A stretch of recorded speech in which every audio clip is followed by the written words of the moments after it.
Bonsoir tout le monde. Merci d'être là pour cette conférence de Julia Hutto qui est là,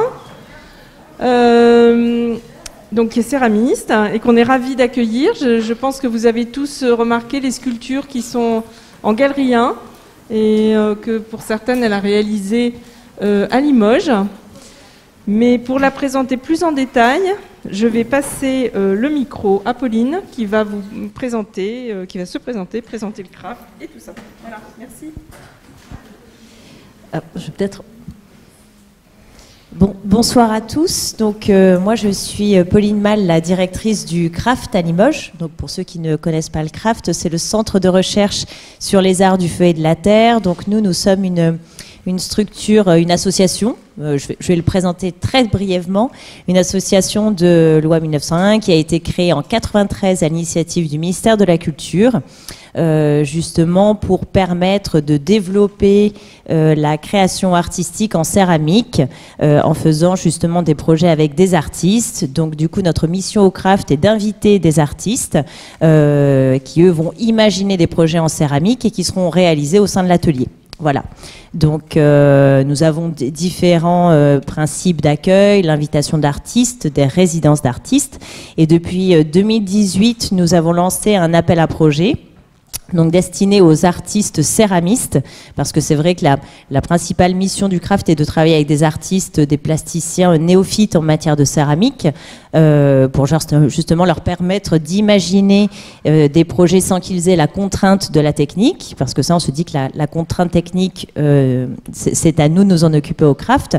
Mais donc comme je vous le disais, depuis 2018, nous avons lancé un appel à projets à l'attention donc d'artistes céramistes pour qu'il y ait un échange et un dialogue technique pour que se mêlent créativité et innovation en vue de la réalisation de projets. Et cet appel à projet donc, que nous lançons tous les 2 ans, eh bien, il y a eu l'édition de 2020 où il y a eu un bon nombre de candidatures et de ces candidatures, eh bien, c'est Julia Hutto qui a été lauréate de cet appel à projet et donc qui est venue en résidence au craft pendant 12 semaines pour dialoguer avec nous, pour qu'il y ait vraiment des échanges de technicité, mais ça Julia vous en dira plus. Donc voilà, là on est très content de l'accueillir de nouveau à Limoges et justement que ces pièces puissent être présentées au sein de l'ENSAC. Je remercie encore d'avoir accueilli justement sur ce temps de présentation pour que vous puissiez découvrir ces œuvres. Voilà, donc je vous remercie à tous d'être présents ce soir et je vais laisser du coup la parole à Julia pour qu'elle présente son travail et favoriser les échanges également avec elle. Voilà, merci beaucoup. Bonjour, bonjour à tous et à toutes. Je vous remercie d'être ici et je remercie l'ENSA et le craft de m'avoir invité à présenter mon travail. Je suis donc Julia Hutto, artiste sculptrice. Mes recherches artistiques consistent à imaginer, chercher et réaliser des formes et des couleurs, souvent dodues, à partir des éléments de la céramique. Je vais vous présenter mon travail principalement au travers des œuvres que j'ai réalisées en résidence au craft en 2020, la résidence que Pauline vient de vous présenter. Et avant de vous présenter ces 3 recherches, je vais vous montrer d'autres séries de sculptures que j'ai choisi de ne pas développer pendant cette résidence parce que c'était des séries que je considérais abouties et où j'avais une forme déjà d'autonomie sur ces séries.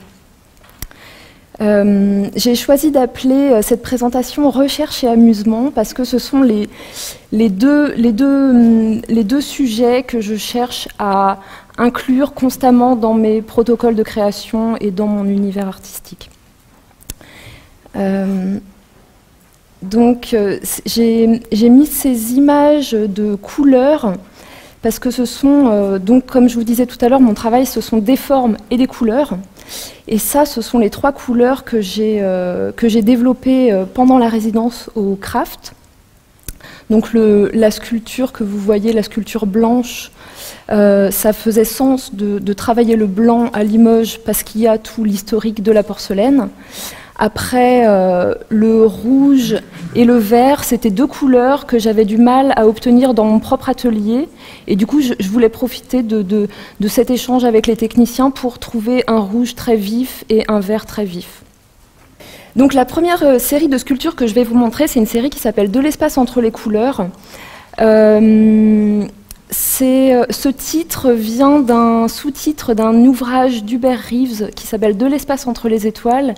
Et je suis suffisamment influencée et intéressée par la cosmologie, l'histoire de l'univers, pour parfois chercher à me réapproprier des concepts ou des sujets que je trouve soit intéressant scientifiquement parlant, soit poétique. Donc ça, c'est une série que je n'ai pas développée au Craft, mais qui est présente, que je fais depuis 2016. Moi, en gros, j'ai commencé la céramique en 2020. Donc j'ai commencé assez jeune. Et j'ai commencé par des techniques très primitives en céramique. Et j'ai exploré pas mal de choses différentes et je me suis concentrée sur la sculpture seulement à partir de 2016-2017. Et ça, c'est la première série de sculptures que j'ai trouvée aboutie et que je présente dans les musées. Par exemple, les œuvres centrales, ce sont des œuvres qui sont au Musée national des arts décoratifs de Paris ou dans des galeries ou au Musée des beaux-arts de Lyon aussi. Donc ça, c'est un travail de technicité, parce que j'ai eu 2 ans de recherche technique pour aboutir ces recherches, et avec beaucoup de conversations aussi avec le milieu de la céramique, pour résoudre beaucoup de problèmes de retrait, etc. Et finalement, c'est une recherche de la couleur sur des formes, c'est une recherche de modelage de la couleur sur des formes, et presque avec des fois des exercices un petit peu mathématiques, comme passer du jaune au bleu sur 10 cm. Ça, ce sont des petites sculptures, ce sont des petites œuvres, avec tel nombre de ruptures. Je le vois aujourd'hui, ce travail de l'espace entre les couleurs, je le vois aujourd'hui comme une sorte de défragmentation de la lumière ou de la couleur.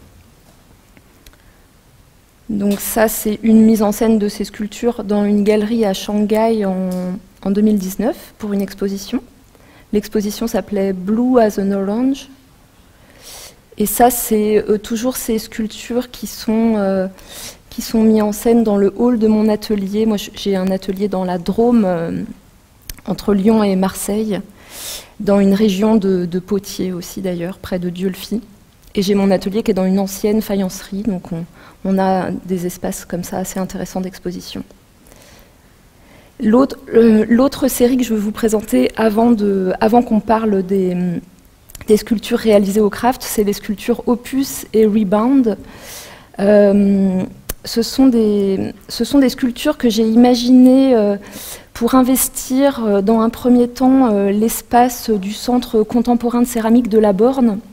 Je ne sais pas si certains d'entre vous connaissaient ce lieu, mais c'est un très beau lieu d'exposition avec des plateaux. Et j'avais une invitation sur un plateau, et c'était pour moi l'occasion, pour la première fois, d'imaginer des formes pour investir un espace. Et comment je fais avec des formes et des couleurs, quel rythme je vais donner, et comment j'installe un espace de cette dimension. Donc du coup, cette invitation m'a permis de changer d'échelle. Avec la sculpture murale, par exemple, elle fait 1 mètre. Donc c'était un peu la première fois que je passais à une autre dimension. Et là, donc, c'est toujours ces mêmes sculptures qui sont mises en scène à l'école d'art de Riom. Au départ, les sculptures Opus que vous avez vues, ce sont des... Il y a vraiment une histoire de changement d'échelle. C'est des maquettes au départ, après elles deviennent plus grandes, et après elles deviennent encore plus grandes. Aujourd'hui, ces sculptures, je les appelle Rebound, et ce sont des formes qui sont préalablement conçues en réalité virtuelle. Donc je les conçois avec un casque et des manettes, et je les colore, je les retourne avec le dispositif qui s'appelle Oculus. Après, je les observe sur un logiciel de dessin animé qui s'appelle Blender, que vous connaissez peut-être. Donc ça, c'est des étapes qui sont très rapides. La réalisation virtuelle, c'est en 2,33 mouvements. Après, donc c'est un geste très rapide. Après, je mets des journées, voire une semaine, à comprendre comment est faite ma forme. En l'observant, vous voyez sur le dessin un petit peu les découpages, j'essaye de voir comment je vais m'y prendre finalement, parce que juste avant j'étais dans le virtuel, donc soustraite de la gravité, des contraintes un peu gravitationnelles de l'argile, hein, qui est lourde finalement, et je vais devoir passer à la réalité matérielle. Donc comment je vais m'y prendre pour que tout ça tienne debout? C'est un peu à chaque fois la grande question. Et du coup, finalement, ce sont des formes, il y en a une qui est dans le hall, la forme noire émaillée, ce sont des formes qui sont tournées, découpées et assemblées. Donc là, vous voyez un peu les étapes de fabrication. Je vais vous montrer un peu pour toutes les séries, un peu les étapes de fabrication. Et là, c'est aussi cette sculpture, je voulais vous montrer l'émaillage. C'est assez satisfaisant à regarder. Donc l'émaillage est comme ça très rapide, mais en vrai il y a eu une semaine de réflexion pour quel émail va me permettre que la forme tienne et soit enfournable après par la suite. Tout vous voyez, j'ai une difficulté pour cette forme, c'est qu'il y a une partie de la forme qui est en suspension. Donc il y avait après des cales dans le four et tout un système pour que ça ne s'effondre pas sur soi-même. Voilà. Alors, les sculptures expansion, la première piste qu'on a développée au Craft avec les techniciens du Craft en 2020 pendant la résidence. Et j'ai choisi de commencer par ces sculptures. Ça, c'est une image de sculpture un peu plus ancienne. C'était en 2019, je pense. J'ai choisi de commencer par cette sculpture, par cette série de sculptures, parce que je voulais vraiment ne pas oublier que cette résidence c'était de la recherche et donc pas forcément aller dans quelque chose de certain, mais un peu l'idée de prendre un peu des risques. Voilà, on ne savait pas comment on allait s'y prendre et on fonctionnait un petit peu étape par étape. Selon les avancées. Donc l'idée, c'était, vous voyez cette petite forme bleue sur le côté, c'est une forme de 10 cm par 10, au départ une forme géométrique, qui est légèrement tapée sur une table pour la déformer et pour lui donner un mouvement, une forme de rotation, un geste. Et ce travail expansion, c'est une histoire de forme géométrique et de gestuelle, la gestuelle et la forme géométrique. Donc là, le projet avec le Craft, c'était de réaliser cette forme déformée à la main, de la réaliser en grande dimension, en 1 mètre, et de faire finalement ce travail de déformation avec le corps entier. Donc on a fait une maquette, après un moulage plâtre, c'est la spécialité du Craft. Du coup, moi, j'ai pu apprendre aussi avec eux, à ce moment-là, comment on s'y prenait pour faire un moule d'une aussi grande dimension, assez propre. Et c'était assez agréable. Ça m'arrive des fois dans mon propre atelier de faire des moules de cette taille-là, enfin un peu plus petit, seul, mais au bout d'une semaine, je suis complètement rincée. Là, on était 3 et c'était beaucoup plus agréable. Donc là, on voit la fabrication du moule. Après, c'était un moule d'estampage. Et là, on réfléchit à comment on va lui faire une rotation, comment on va s'y prendre pour la déformer. Et finalement, on y allait un petit peu brutalement.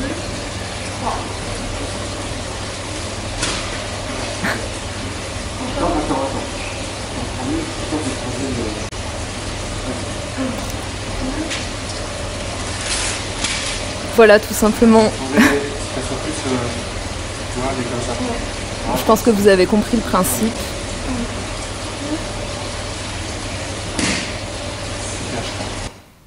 Voilà. Là, on voit les formes cuites dans le four, donc en verre, un verre. Je recherchais un verre comme ça un petit peu vif, ça s'appelle un verre anglais. Ce four, j'ai choisi de mettre une photo de ce four parce que c'est quand même un outil de travail super intéressant et qui permet des possibilités que j'ai pas moi dans mon propre atelier, même si dans mon atelier j'ai un four d'1,5 mètre cube qui est quand même assez grand, mais là il y a une saule de 3 mètres. Donc c'est toujours cette même sculpture expansion. Et après, je voulais vous présenter les sculptures Jump. C'est la deuxième recherche que j'ai faite. Donc ces sculptures, elles sont faites à partir d'un vocabulaire. Je les imagine à partir d'un vocabulaire. Comme je vous disais au début, c'est Jump, la forme dodu, la gourmandise aussi. Pendant la création de ces formes, je m'accompagne un peu de tout un champ lexical autour du dodu, du seau, de la gourmandise.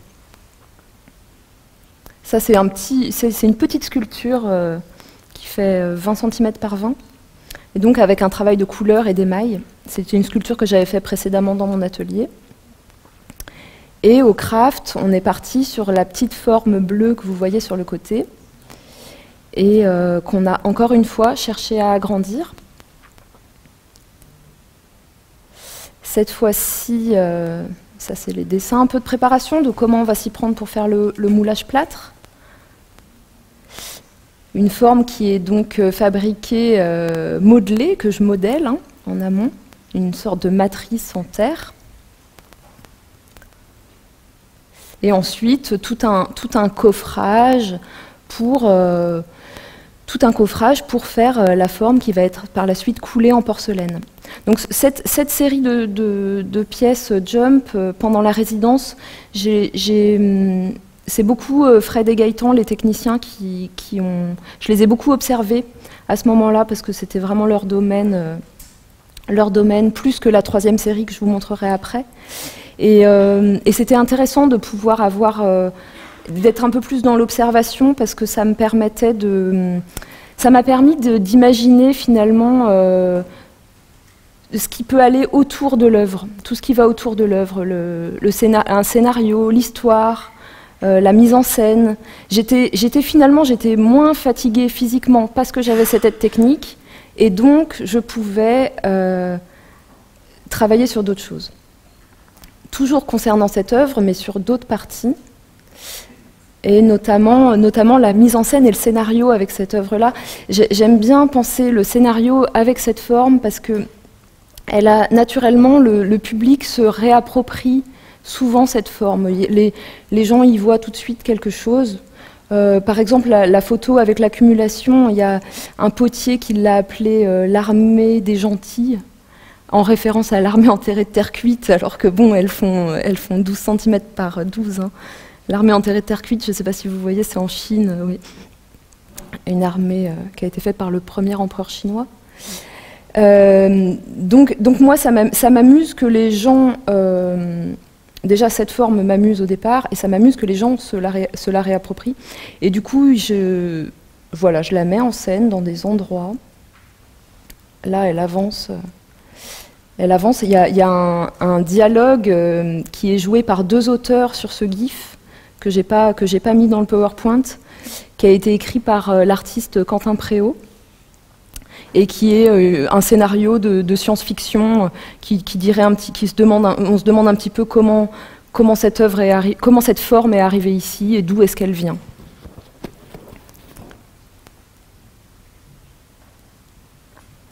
Ça, je voulais vous montrer cette image aussi, parce que pendant ce moment de résidence au craft, le fait, comme je vous disais tout à l'heure, le fait d'avoir plus d'énergie pour mon imaginaire, et le fait de changer de dimension, ça m'a donné envie de faire des œuvres d'encore plus grande dimension, parce qu'avec la céramique, on est limité dans la taille, surtout avec le moulage plâtre.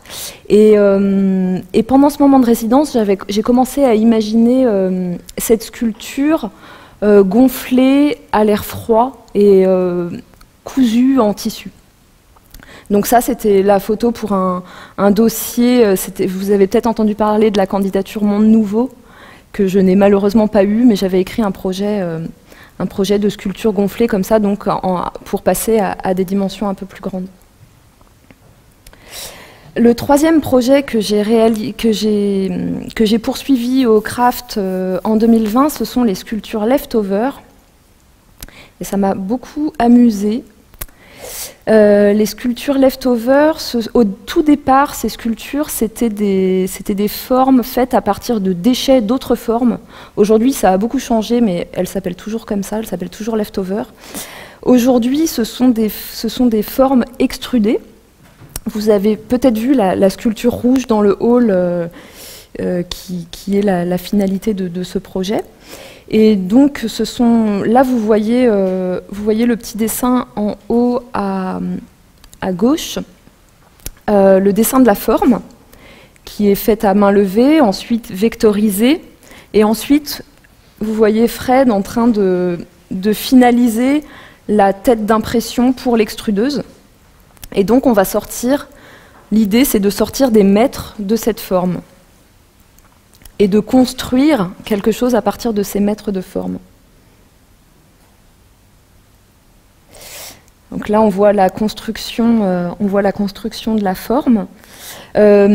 Avant d'arriver au Craft, moi, je faisais de l'extrusion, mais c'était vraiment des petites formes, c'était assez anecdotique. Et ça faisait un peu 2-3 ans que je cherchais autour de ça. Et là, c'était vraiment extrêmement assez exaltant pour moi, finalement, de pouvoir construire quelque chose à partir de cette forme. Je l'ai vu, il y avait Violette Vigneron qui était apprentie au Craft à ce moment-là. J'ai eu beaucoup de conversations avec elle autour de cette œuvre, parce qu'elle avait travaillé dans un atelier en Belgique où elle faisait de l'extrusion. Et dans les conversations avec elle, voilà, je me suis dit que c'était comme une sorte d'allégorie du temps, d'étirement du temps. Là, vous voyez l'œuvre finie. Elle existe, elle a été mise en scène dans la mer. Et du coup, je lis un texte d'Étienne Klein sur la vidéo. Je crois que la vidéo, elle était sur le site de l'ENSA. Et elle est en page d'accueil sur mon site internet aussi. Je lis un texte d'Étienne Klein qui parle justement d'un concept temporel. Et en même temps, on voit l'œuvre se faire immerger par la mer qui monte dessus et qui redescend.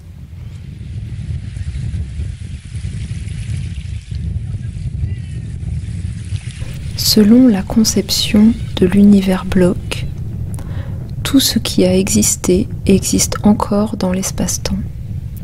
Et tout ce qui va exister dans le futur existe déjà dans l'espace-temps. Les événements dits présents sont comme les autres, à ceci près qu'ils sont ceux qui se trouvent se produire là où nous sommes présents dans l'espace-temps. Le présent ne serait en somme rien d'autre que le lieu de notre présence mobile.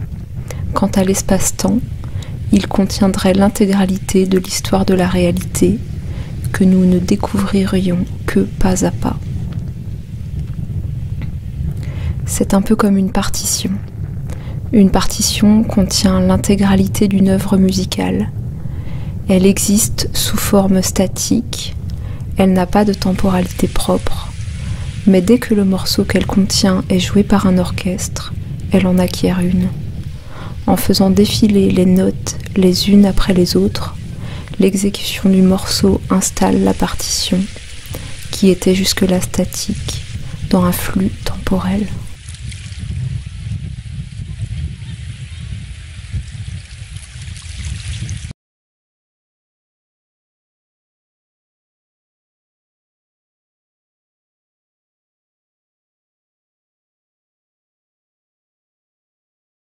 À côté de cette œuvre, il y a des tranches, un peu des fragments, comme un peu des fragments temporels, que j'ai mis en photo ici. Ça, c'était des recherches sur la lumière aussi, avec l'œuvre. Je vais vous expliquer tout à l'heure un petit peu pourquoi, enfin maintenant même. Parce que finalement, quand j'ai fait donc, cette œuvre-là, à ce moment-là, c'était quand même à la fin de la résidence que je réalisais cette œuvre. En même temps, c'était un moment où en même temps j'étais en train d'imaginer un projet pour le Centre national des arts plastiques, pour le CNAP. Et donc, étant en résidence au Craft et avec la structure du Craft, et en étant en conversation avec Pauline, avec Marie-France, la secrétaire, ils m'ont proposé finalement de me soutenir pour un autre projet, si j'avais besoin. Et comme j'étais en train d'écrire ce dossier pour le CNAP à ce moment-là, et que j'étais très emballée par cette sculpture, j'ai choisi de faire un projet en continuité avec cette sculpture, qui s'appelle Luminance, et du coup que je suis en train de réaliser en ce moment au Craft, parce que j'ai eu la bourse du CNAP donc en avril dernier, je crois que c'était. Et en ce moment, depuis un mois, je suis en train de réaliser ce projet Luminance. Donc, Luminance, c'est donc toujours une histoire de forme étirée. Et cette fois-ci, pour ce projet, j'ai choisi de ne pas colorer l'œuvre avec des éléments céramiques, comme j'ai l'habitude de le faire, mais j'ai choisi de profiter de ce moment de recherche, parce que du coup, c'est pas un an de travail, mais presque. Si, c'est presque un an de travail même. Et j'ai choisi de colorer cette œuvre avec un dispositif lumineux extérieur à l'œuvre pour pouvoir finalement changer la couleur sur l'œuvre. Donc il y a plusieurs partenaires pour ce projet. Il y a donc le Craft, où je réalise l'œuvre en terre. En janvier et en février, je vais arriver à Molly Sabata pour la conception lumineuse, mais je vais vous en parler après. Je vais vous montrer déjà la construction qu'on a faite au Craft. Donc c'est l'idée encore avec cette résidence, et de toute façon un petit peu tout le temps dans mes recherches, c'est de pousser un petit peu les limites, de pousser les limites, quitte à des fois rater et devoir recommencer, pour pas être trop frustré non plus. Donc là, le projet de cette sculpture, c'est de l'agrandir encore, et du coup on a réalisé 2 œuvres en bois table, une œuvre de 2 mètres et une autre œuvre de 3 mètres. On a eu beaucoup de problèmes techniques parce que j'ai changé quelques paramètres dans la terre qui nous ont posé pas mal de problèmes. Et donc ça, c'est la forme sur laquelle je suis partie. Et donc on a tiré encore des mètres de cette forme qui est pleine. Si ça vous intéresse de savoir un petit peu quelle matière c'est, au départ, ça c'est pour faire des choses aussi épaisses, moi j'utilise des terres de creuset. Les terres de creuset, ça permet des très grandes épaisseurs. Et là, pour cette fois-ci, je l'ai mélangé avec une autre porcelaine, une porcelaine d'usine, qui permet aussi de garder des épaisseurs comme ça. Donc là, on voit un petit peu le dessin. On dessine la forme qu'on va faire sur la sole. Je reprends, vous avez vu la petite forme tout à l'heure, je reprends la courbe de la petite forme pour la grande. Et là, on commence à construire, finalement, à construire la forme. J'ai pas mis beaucoup d'images, finalement, de ça, parce que ça, je crois que c'est la dernière image. C'est là où j'en étais avant de partir et avant de laisser l'œuvre sécher, qui s'est beaucoup déformée au séchage. Et voilà, on a eu pas mal de problématiques. On a réussi à la reconstruire, mais voilà, ça fait partie de la recherche, de voir comment les choses se passent. Des fois, on change un paramètre et tout se passe très différemment. Donc, je vous disais tout à l'heure qu'il y avait plusieurs partenaires pour ce projet. Donc, en janvier et en février, je vais faire une résidence à Molly Sabata. Je ne sais pas si vous voyez où est Molly Sabata. C'est un lieu qui est assez intéressant parce que c'est un lieu qui fait vraiment un pont entre l'art contemporain et la céramique. Et c'est entre Valence et Lyon. Ils accueillent des artistes plasticiens et des céramistes. Et là, je vais travailler avec des techniciens lumière pour imaginer la conception lumineuse du projet Luminance. Et voilà, on va chercher. Ça va être 2 mois on va chercher je sais un petit peu ce que je veux. Je sais que je veux que la couleur change. Après, je sais même pas, je sais pas encore quel dispositif il va y avoir.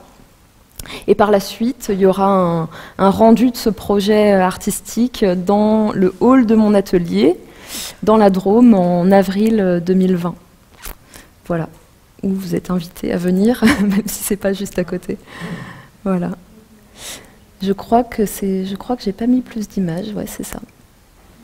Voilà, voilà ce que je peux vous dire un petit peu de ce qui a été fait.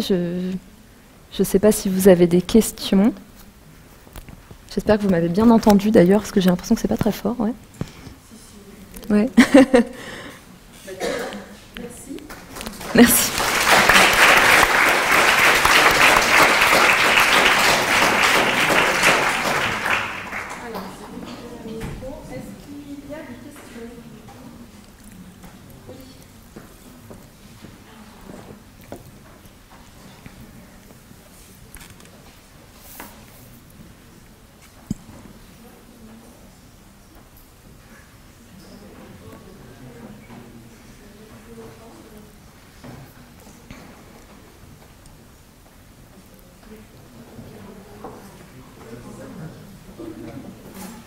On m'entend. Ah. Alors j'avais une question, c'est que dans plusieurs de vos travaux, notamment la forme rouge, vous avez lu un texte de Klein. Est-ce que du coup vous voyez une relation entre le texte et vos structures en céramique? Avec le texte d'Étienne Klein dont je parlais? Oui, mais aussi de manière globale dans tout votre travail. Oui. Alors, je suis pas sûre d'avoir très bien compris ta question. La sculpture rouge, je disais que j'avais lu un texte d'Étienne Klein, c'est ça? Oui, quand vous l'avez mis Dans la mer. Oui, oui, c'est ça. Oui, c'est ça. Ouais, c'est parce que je cherche à faire un... En fait, les concepts temporels m'intéressent, je trouve très intéressants. Et comme il y avait cette sorte d'allégorie du temps avec cette sculpture, je trouvais ça intéressant de faire un parallèle entre la mer, la marée, du coup, qui est une histoire aussi de cosmologie, hein, et ce concept temporel et cette forme géométrique. Merci.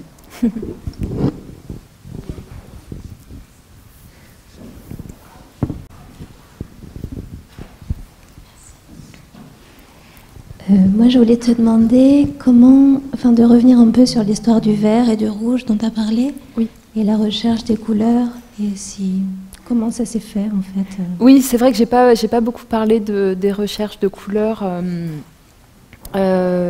Du coup, je disais que je cherchais des couleurs un petit peu vives. Je cherchais un rouge vif et un vert vif. Et donc, ces couleurs, donc, ce sont la plupart du temps, mes couleurs, ce sont des colorants dans des émaux, mélangés avec de l'émail. Parfois des oxydes et des colorants dans l'émail. Et finalement, c'est pour ça que j'ai réussi à avoir des couleurs plus vives au craft, c'est que finalement, on avait des natures d'émaux transparents qui dénaturaient moins nos couleurs initiales. Alors que moi, dans mon atelier, j'avais des émaux que je fabrique moi-même et qui sont très beaux, mais qui ont tendance à ternir un peu plus les couleurs. Ou en tout cas, les transformer un petit peu. Donc, en tout cas, avec le rouge et le vert, j'avais toujours ce problème-là. Et au craft, je sais qu'on a acheté un émail tout prêt, et Gaëtan, principalement du craft, a fait des recherches de colorants, et lui, il savait un petit peu quel colorant allait me permettre de gagner en intensité, finalement, parce que c'est une recherche aussi d'intensité de la couleur. Avec la couleur, c'est intéressant parce que selon la taille des œuvres, on n'aborde pas la brillance ou l'intensité de la couleur de la même manière sur une petite forme. Des fois, une petite forme très brillante, en très grand et très brillant, ça va être un peu trop... Enfin, moi, je cherche des fois un petit peu aussi des subtilités. Il y a des choses à réajuster dans la couleur quand on change d'échelle, je trouve. Je le fais, moi, en tout cas. Oui. Je comprends.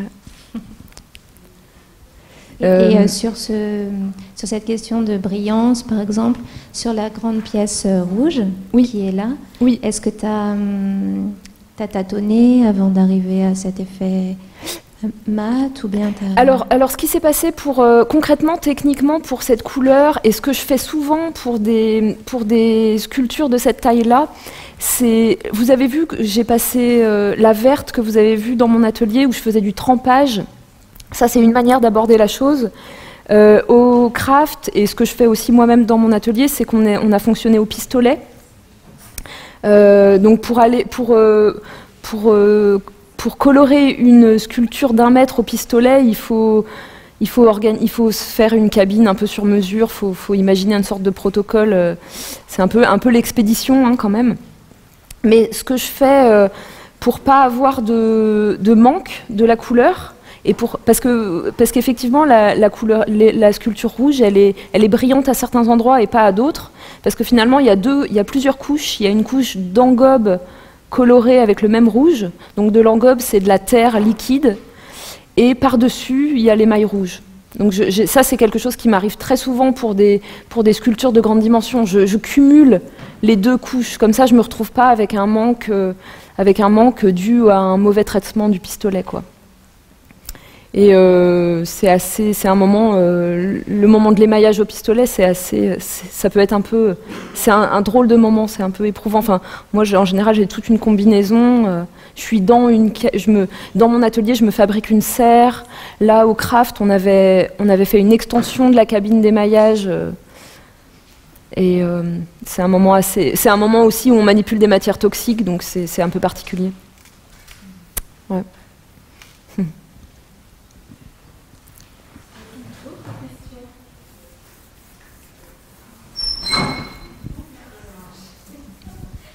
Oui. En attendant d'apporter le micro, moi j'ai une question sur le changement d'échelle. C'était la première fois que tu avais la possibilité de changer d'échelle à ce point-là avec le craft ? J'avais déjà réalisé 2 sculptures d'1 mètre dans mon atelier, mais j'étais à la fin vraiment physiquement assez exténuée. Et au craft, finalement, je ne l'étais pas. C'est plus confortable.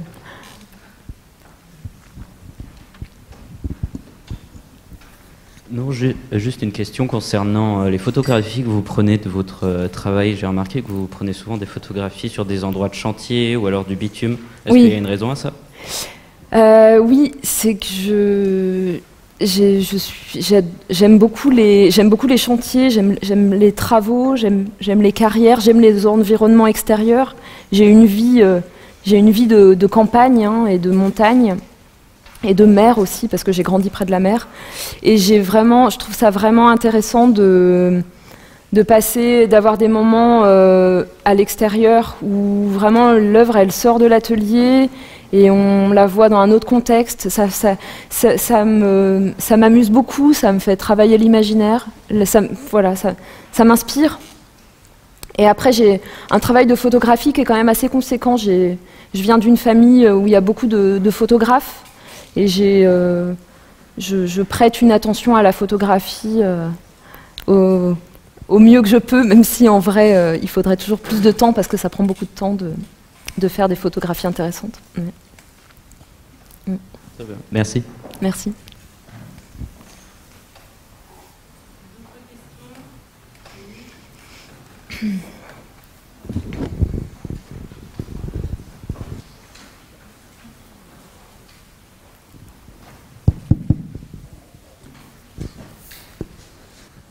Oui, bonsoir. Donc vous aviez parlé de champs lexicaux auxquels vous aimiez vous référer. Dodu, enfin le premier mot c'était dodu, il y en avait d'autres. Et moi, là aujourd'hui j'ai fait des cours de théorique.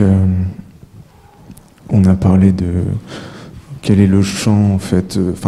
Qu'est-ce qu'on convoque au niveau de la théorie dans notre travail. Et qu'est-ce que vous, au niveau littéraire, au niveau de vos champs lexicaux, où est-ce que vous vous nourrissez? Quels sont vos... Oui. Vous avez parlé de la mer, en fait, pour moi, ça m'a semblé un peu trop court. Enfin, vous parlez de la mer, mais qu'est-ce que vous voulez dire par la mer, en fait? En fait, moi, mes inspirations et mes influences sont principalement, sont beaucoup scientifiques, dans le sens où je suis, dans mon atelier, je suis vraiment souvent dans une atmosphère de radio et d'émissions scientifiques. Après, l'idée de la mer, c'était vraiment par rapport à ce qui se passe physiquement avec la marée. C'était vraiment le rapport cosmologique de la marée. Après, pour les sculptures jump dont tu parlais au départ et au sujet du dodu, les sculptures jump, je les vois. Le champ lexical, c'est un petit peu le champ lexical de l'enfance aussi. Voilà. Selon les formes, il peut se passer des choses assez différentes finalement. Je ne sais pas si j'ai assez répondu à ta question. Et quelle époque de l'art t'intéresse? Enfin, l'époque baroque, je sais pas, l'époque... Quelle époque de l'art m'intéresse? Oui. L'époque d'aujourd'hui et l'époque de demain, j'ai envie de dire. Je suis pas focalisée. Je suis pas focalisée sur l'histoire de l'art dans mon travail. Mes inspirations, j'ai des inspirations artistiques forcément, hein, mais mes inspirations se trouvent vraiment dans d'autres domaines. Je suis curieuse vers d'autres domaines. Après, j'ai aussi des influences artistiques de sculpture. Enfin, par exemple, je suis amatrice de Chillida ou des artistes comme ça, ou Benoît Carpentier. Enfin voilà. C'est vrai que j'ai pas cité beaucoup de références. Ce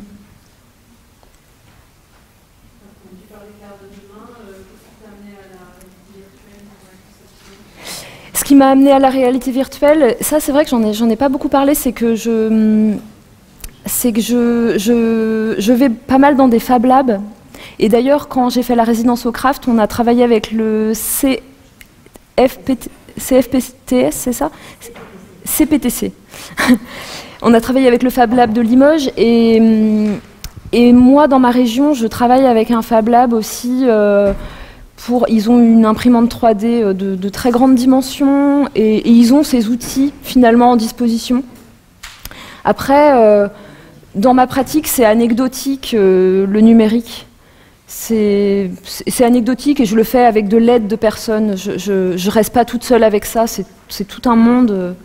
C'est déjà tout un monde à part entière. Et des heures de travail sur des ordinateurs.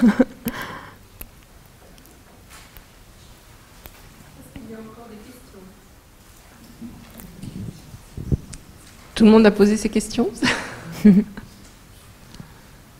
Eh bien, merci Pauline. Merci. Merci.